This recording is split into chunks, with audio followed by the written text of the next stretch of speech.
जी, अस्सलाम वालेकुम। कैसे हैं आप सब? ठीक हैं? तो हमने जो है फार्माकोलॉजी के लेक्चर्स जो हैं वो स्टार्ट किए थे, जिसमें हमने फर्स्ट वीडियो में पढ़ा है कि फार्माकोलॉजी के प्रिंसिपल्स क्या होते हैं, यानी कि फार्माकोकाइनेटिक्स और फार्माकोडायनामिक्स के बारे में हमने स्टडी की थी।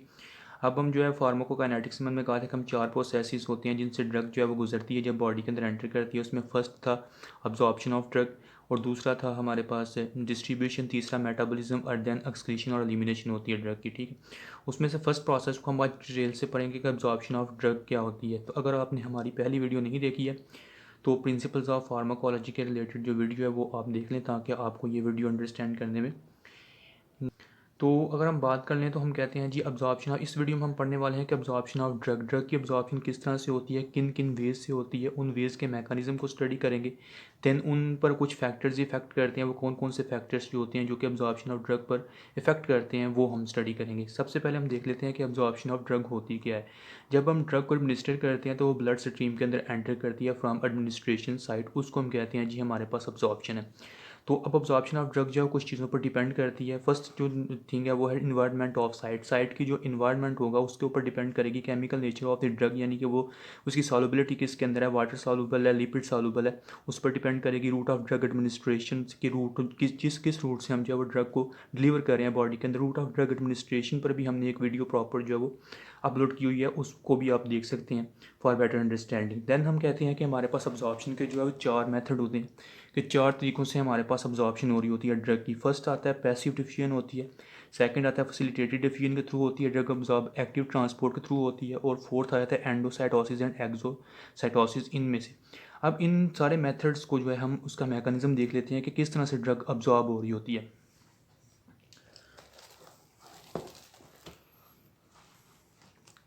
ये है जी हमारे पास, हम मैकेनिज्म की बात कर लेते हैं। तो हम फर्स्ट ऑफ ऑल बात कर लेते हैं पैसिव डिफ्यूजन। पैसिव डिफ्यूजन क्या होती है कि वो खुद ब खुद हो रही होती है, इसमें किसी किस्म की कोई एनर्जी या प्रोटीन कैरियर्स यूज़ नहीं हो रहे होते हैं। ठीक है, ड्रग जो है वो मूव करती है from higher concentration to the lower concentration की तरफ। ठीक है, कंसनट्रेशन ग्रेडियंट पर डिपेंड कर रही होती है ये वाली डिफ्यूजन। ठीक है, अब सबसे पहले हम बात कर लेते हैं कि हमारे पास जो है सेल मेम्ब्रेन किससे बनी होती है। सेल मेम्ब्रेन जो है हमारे पास फॉस्फोलिपिड से बनी हुई होती है। ये हमारे पास फॉस्फोलिपिड्स का एक स्ट्रक्चर है। ठीक है, अब इसका हेड होता है और टेल होता है। हेड जो होती है वो हमारे पास हम कहते हैं कि लिपिड सॉल्युबल होती है, लिपिड लविंग होती है, और जो हमारे पास टेल होती है इसकी वो हमारे पास वाटर लविंग होती है। ठीक है, ये हमने याद रखना चीज़ों को। ठीक है, अब ये जो है फॉस्फोलिपिड्स अरेंज होती हैं तो सेल मेम्ब्रेन बनाते हैं। अब हम बात करते हैं, ये हमारे पास एक सेल मेम्ब्रेन आ गई है, सेल मेम्ब्रेन आ गई है। ये हमारे पास एक्स्ट्रा सेलुलर स्पेस है यानी कि सेल से बाहर, और ये हमारे पास साइटोसोल यानी कि इंट्रा सेलुलर स्पेस है सेल से अंदर।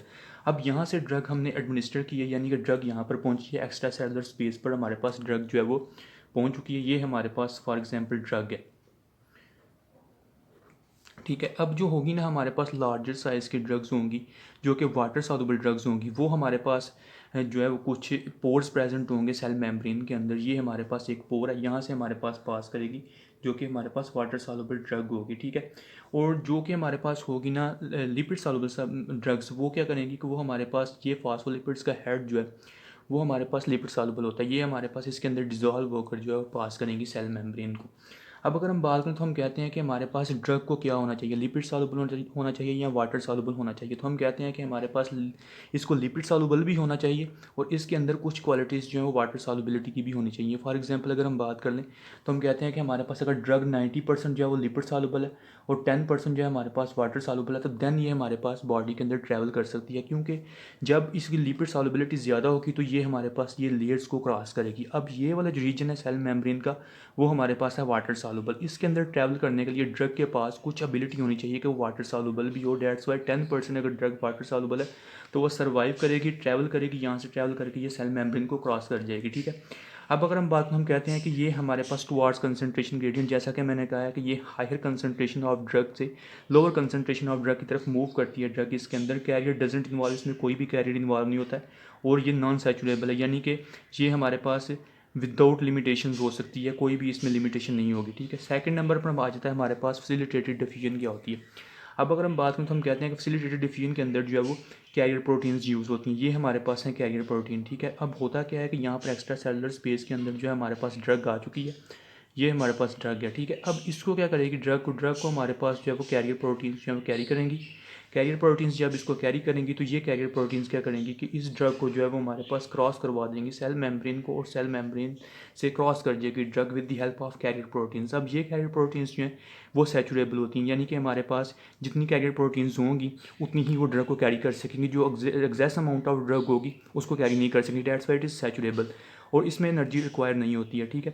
थर्ड नंबर पर हमारे पास आ जाता है जी एक्टिव ट्रांसपोर्ट। क्या होती है एक्टिव ट्रांसपोर्ट? हम कह सकते हैं अगेंस्ट दी कंसनट्रेशन ग्रेडियंट, यानी कि लोअर कंसनट्रेशन ऑफ ड्रग से हायर कंसनट्रेशन की तरफ जा रही है ड्रग। तो इसमें क्या हम ऑब्वियसली बात है कि जब लोअर कंसनट्रेशन से जा रही है तो हम कहेंगे कि यहाँ पर एनर्जी यूज़ हो रही है, एटीपी यूज़ हो रही है, इसके अलावा हमारे पास कैरियर प्रोटीन्स यूज़ हो रही हैं, और इसके अलावा हमारे पास ये भी सैचुरेबल है कि यानी जितनी हमारे पास कैरियर प्रोटीन्स होंगी उतनी ही वो ड्रग को कैरी कर सकेंगे। ये हमारे पास एक्स्ट्रा सेलुलर स्पेस के अंदर जो है वो ड्रग आ गई है।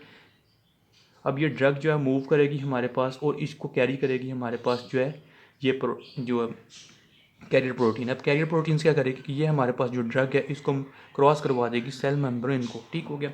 उसके बाद हम बात करते हैं चौथा मेथड जो है वो है हमारे पास एंडोसाइटोसिस। अब होता क्या है कि जो हमारे पास वेरी लार्जर मॉलिक्यूल्स होते हैं जो कि क्रॉस नहीं करते हैं विद दीज थ्री मेथड्स, तो हम क्या करते हैं कि उससे जो सेल है वो एंडोसाइटोसिस करता है, क्योंकि उनका मॉलिक्यूलर वेट और साइज़ बहुत बड़ा होता है। ये हमारे पास फॉर एग्जांपल एक ड्रग है, ठीक है। इसको क्या करेगा कि सेल जो है वो हमारे पास एक इस तरह की शेप बनाएगा और इस ड्रग को अपने अंदर ले जाएगा सेल मेम्ब्रेन, ठीक है। ये ड्रग आ गई। अब इसके अंदर कुछ कन्फर्मेशनल चेंजेस आएंगे, कन्फर्मेशनल चेंजेस के बाद जो हमारे पास ड्रग है वो इनसाइड मूव कर जाएगी। ये थे जी हमारे पास मेथड्स ऑफ ड्रग को किस तरह से हमारे पास अब्जॉर्ब हो रही होती हैं, सेल किस तरह से सेल को क्रॉस कर रही होती है ड्रग, ये वो मेथड्स हो गए। अब हम बात कर लेते हैं कि कुछ फैक्टर्स होते हैं जो कि हमारे पास अब्जॉर्प्शन ऑफ ड्रग के ऊपर अफेक्ट करते हैं। वो कौन कौन से फैक्टर्स हैं?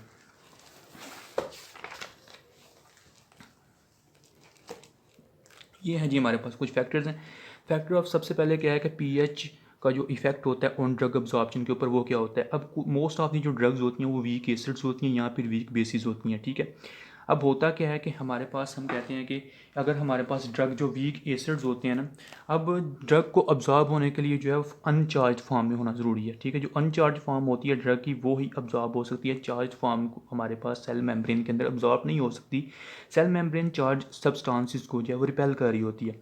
अब इससे हम एग्जांपल ले लेते हैं, तो हमारे पास जो वीक एसिड्स होते हैं उनकी जो हमारे पास प्रोटोनेटेड फॉर्म होती है, प्रोटोनेटेड फॉर्म में यानी कि जो प्रोटॉन दे सकती है, ठीक है, वो हमारे पास अनचार्ज होती है। जब ये हमारे पास प्रोटॉन देती है तो उसमें से इसके ऊपर जो है चार्ज आ जाता है, ठीक है। अब जो हमारे पास इसकी प्रोटोनेटेड फॉर्म है वो हमारे पास अनचार्ज है, ठीक है। अब ये हमारे पास क्रॉस कर जाएगी सेल मेम्ब्रेन को, ठीक है। लेकिन ये जो हमारे पास जब इसकी आयोनाइजेशन हो जाएगी तो ये हमारे पास क्रॉस नहीं कर पाएगी सेल मेम्ब्रेन को, ठीक हो गया। उसके बाद आता है हमारे पास वीक बेसिस है। वीक बेसिस अगर हम बात करें तो बेस की जो हमारे पास होती है प्रोटोनेटेड फॉर्म वो होती है चार्ज, जिसके ऊपर चार्ज होता है। जब ये हमारे पास आयोनाइजेशन होती है इसकी तो ये हमारे पास जो है अनचार्ज बेस बनाती है। अब अनचार्ज बेस क्रॉस कर जाएगी सेल मेम्ब्रेन को। अभी इसकी प्रोटोनेटेड फॉर्म जो है वो हमारे पास क्रॉस नहीं कर पाएगी सेल मेम्ब्रेन को।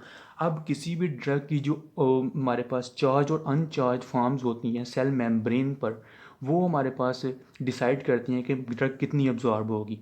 तो उसको हम किस तरह आइडेंटिफाई करते हैं? उसको हम आइडेंटिफाई करते हैं with the help of pKa, जो कि एक आयोनाइजेशन कांस्टेंट है। अगर आयोनाइजेशन कांस्टेंट ज़्यादा होगा यानी कि हमारे पास अबव 7 होगा, 7 to 14 होगा, तो हमारे पास ड्रग जो है वो बेसिक होगी।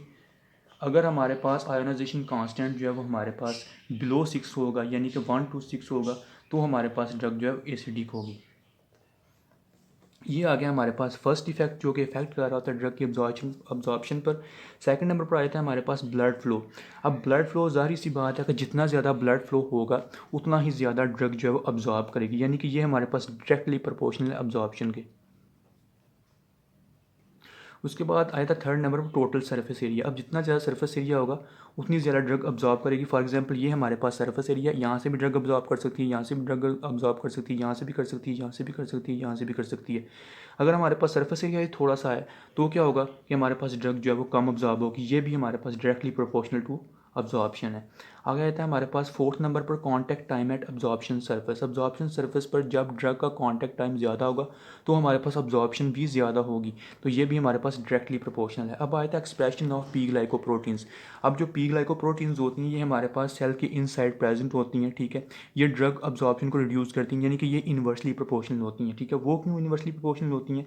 क्योंकि ये हमारे पास ड्रग को पंप करती हैं आउट ऑफ द सेल। जब आउट ऑफ द सेल करती हैं पंप, तो ये तो हमारे पास रिवर्स हो गया अब्जॉर्प्शन का, ठीक है। It is present through out the body. ये किडनीज के अंदर प्रेजेंट होती हैं, प्लेसेंटा के अंदर, इंटेस्टाइन के अंदर, ब्रेन के अंदर, कैपिलरीज के अंदर। तो इन रीजन के अंदर क्या करती हैं ये हमारे पास ड्रग की अब्जॉर्प्शन को जो है वो डिक्रीज़ करती हैं, ये इन्वर्सली प्रोपोर्शनल हो गया। तो ये था जी आज का हमारा टॉपिक, अब्जॉर्प्शन ऑफ ड्रग किस तरह से हो रही होती है। इसके बाद हम बात करने वाले हैं डिस्ट्रीब्यूशन के बारे में नेक्स्ट लेक्चर्स में, और मेटाबॉलिज्म के बारे में, और इसके साथ साथ एक्सक्रीशन के बारे में, जिसमें हमारा पास फार्माकोकाइनेटिक्स क्लियर हो जाएगी। अगर आपने अभी तक हमारे चैनल को सब्सक्राइब नहीं किया है तो चैनल को सब्सक्राइब कर लीजिए। अगर आपको हमारी वीडियो पसंद आई है तो उसको लाइक कीजिए, अपने दोस्तों के साथ शेयर कीजिए। शुक्रिया।